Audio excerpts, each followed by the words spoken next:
मुरादाबाद की धरती पर शुक्रवार का दिन ऐतिहासिक बन गया। प्रदेश सरकार और केंद्र सरकार की संयुक्त पहल पर वंदे भारत ट्रेन का शुभारंभ हुआ। वाराणसी से प्रधानमंत्री नरेंद्र मोदी ने हरी झंडी दिखाकर ट्रेन को रवाना किया, जो लखनऊ, सीतापुर, शाहजहांपुर, बरेली और मुरादाबाद होते हुए सहारनपुर तक जाएगी। इस आधुनिक ट्रेन की मुरादाबाद पहुंचते ही रेलवे स्टेशन पर उत्सव जैसा माहौल देखने को मिला। ट्रेन की भव्य एंट्री पर लोगों में उमड़ा जनसैलाब। मुरादाबाद रेलवे स्टेशन के प्लेटफॉर्म नंबर 1 पर जैसे ही वंदे भारत एक्सप्रेस पहुंची, लोगों की भारी भीड़ उमड़ पड़ी। ट्रेन की चमचमाती बनावट, स्वचालित दरवाजे, हाईटेक सीटें और वातानुकूलित कोच देखकर लोग खुशी से झूम उठे। कई यात्रियों ने कहा कि वंदे भारत अब केवल दिल्ली, मुंबई जैसी बड़ी लाइनों तक सीमित नहीं, अब छोटे छोटे शहर भी हाई स्पीड ट्रेन से जुड़ रहे। रेलवे स्टेशन पर नागरिकों ने भारत माता की जय और मोदी जी का धन्यवाद के नारे लगाए। ट्रेन के साथ सेल्फी लेने वाले को भीड़ इतनी थी कि सुरक्षा बलों को व्यवस्था बनाए रखने में खासी मशक्कत करनी पड़ी। स्थानीय नेताओं ने दिखाई हरी झंडी। इस अवसर पर समाजवादी पार्टी के सांसद रुचि वीरा, भारतीय जनता पार्टी के नगर विधायक रितेश गुप्ता और जिला पंचायत अध्यक्ष डॉक्टर शैफाली सिंह ने संयुक्त रूप से मुरादाबाद स्टेशन पर ट्रेन को सहारनपुर के लिए हरी झंडी दिखाकर रवाना किया। कार्यक्रम में रेलवे प्रशासन, पुलिस प्रशासन के वरिष्ठ अधिकारी, जीआरपी, आरपीएफ और डॉग स्क्वाड टीम भी सतर्कता के साथ मौजूद रही। स्टेशन पर सुरक्षा व्यवस्था इतनी मजबूत थी कि ट्रेन आने से पहले पूरे प्लेटफॉर्म और ट्रैक पर टीम और डॉग स्क्वाड ने तलाशी ली।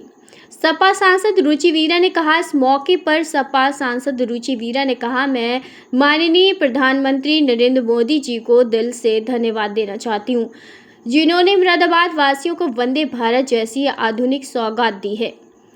वाराणसी, लखनऊ, बरेली, रामपुर और सहारनपुर तक ये ट्रेन लाखों यात्रियों के लिए वरदान साबित होगी।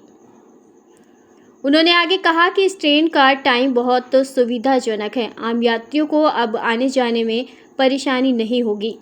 श्री नरेंद्र मोदी जी का और बधाई देना चाहूँगी मुरादाबाद वासियों को, और जितने भी लोग क्षेत्र में आते हैं, वाराणसी से लेके आपके रामपुर के लोग और सहारनपुर तक ये जाती है ट्रेन, और नहीं सहारनपुर तक जाएगी वाराणसी से। तो जितने भी बीच में लोग आते हैं, चाहे लखनऊ हो या बरेली हो या रामपुर,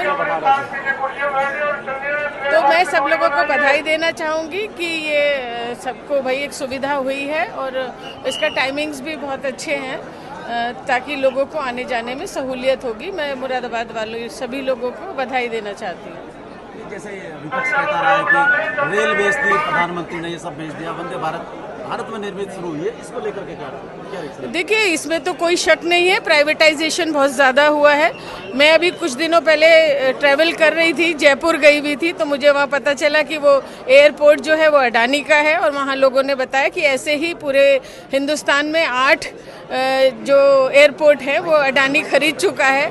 तो ऐसे ही जो निजीकरण हो रहा है, उससे जो मतलब रिजर्वेशन है उसके भी मायने बिल्कुल ख़त्म हो जाते हैं जब सब प्राइवेटाइजेशन होगा तो, और सेंटर हो जाएगा, मतलब एक कुछ ही चंद लोगों के हाथ में जो सरकारी संस्थान है, सरकारी जो चीज़ें हैं, चाहे वो रेलवे स्टेशन हो, एयरपोर्ट हो और या अन्य और विभाग हो, तो इससे एक असमानता आएगी लोगों के अंदर और मनमानी कर सकेंगे कुछ लोग। जो बाबा बागेश्वर है वो एक हिंदू जोड़ो यात्रा निकाली, 10 दिन की यात्रा है, आज दिल्ली में एक बड़ी यात्रा है हिंदू जोड़ो, उसको लेकर क्या कहें? देखिए, ये इन चीज़ों के हिंदुस्तान में कोई मायने नहीं है। अपने अपने धर्म को मानने का सबको हक है, सबको अधिकार है, लेकिन हिंदुस्तान एक गंगा जमनी तहजीब का एक सेक्युलर देश है, जहां सब लोगों को अपने अपने धर्म के मानने की आज़ादी है, लेकिन सबको एकजुट होकर रहने की भी ज़रूरत है देश के विकास के लिए, और एकजुट होकर रहने की ज़रूरत है, आपसी सौहार्द को बनाने की ज़रूरत है, ताकि देश तरक्की की राह पे चले, ना कि बंटने का काम हो। नहीं, वो तो हिंदुओं को जोड़ने की बात करें, वो किसी के खिलाफ नहीं, वो कह रहे हिंदू जोड़ना, तो वो अपना काम करे। गृह मंत्री कह रहे हैं बिहार में दोबारा सरकार बनाने जा रहे हैं, एनडीए की सरकार बनने जा रही है बिहार में। देखिए, ये तो सब लोग अपना अपना दावा करते हैं। 14 तारीख नज़दीक आने वाली है, महागठबंधन वहाँ जीतने वाला है। सभी जो एग्जिट पोल हैं वो महागठबंधन को जीतता हुआ दिखा रहे हैं और ऐसी ही रिपोर्ट हम लोगों के पास है और वो मतलब महागठबंधन की सरकार बनने वाली है। वंदे मातरम को लेकर घमासान छिड़ा हुआ है, इस पर क्या कहना है आपका?